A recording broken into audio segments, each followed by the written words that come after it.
গাদ্দাফিরে সরাই আমরা আরব স্প্রিং আনলাম, কত নাচানাচি কত কিছু। এখন লিবিয়ার অবস্থা কি?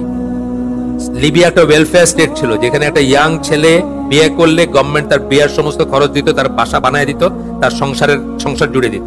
আমাদের সেটা পছন্দ হয় না, আমরা আরব স্প্রিং আনতে গেছি, আমেরিকান আরব স্প্রিং আইনা আমরা এই জায়গাতে গেছি।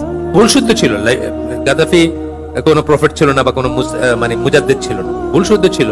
কিন্তু আমি একটা ভিডিও আমাদের অনেকের সাথে শেয়ার করছি আমাদের গ্রুপগুলোতে, যে সে সূরা কালাম এবং সূরা ফুরকান দিয়ে মাগরিবের নামাজ পড়াইছে। আছে মুসলিম উম্মায় কোন লিডার আপনারা মনে করতে পারেন?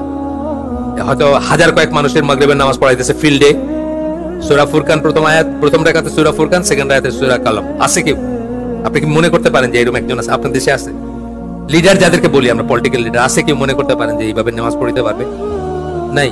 আমাদের এটা পছন্দ হয় না, আমাদের আরব স্প্রিং নিয়ে আসছে আমরা। মুসলিম শাসকের কোনো টার্ম নাই, তো এইগুলো আমরা তো ওদের কাছ থেকে শিখছি, শিখা এখন আমরা ওই নানা রকমের জিন্দাবাদ চিকা মারতেছি, চান্দি শোলা বান্দির পো, যেটা বললাম এগুলা। আল্লাহ মাফ করুন ওনাকে, উনি জাস্টিস ছিলেন, মুসলিম, আমার জানা মতো মুসলিম ছিলেন, আল্লাহ ওনাকে মাফ করুন।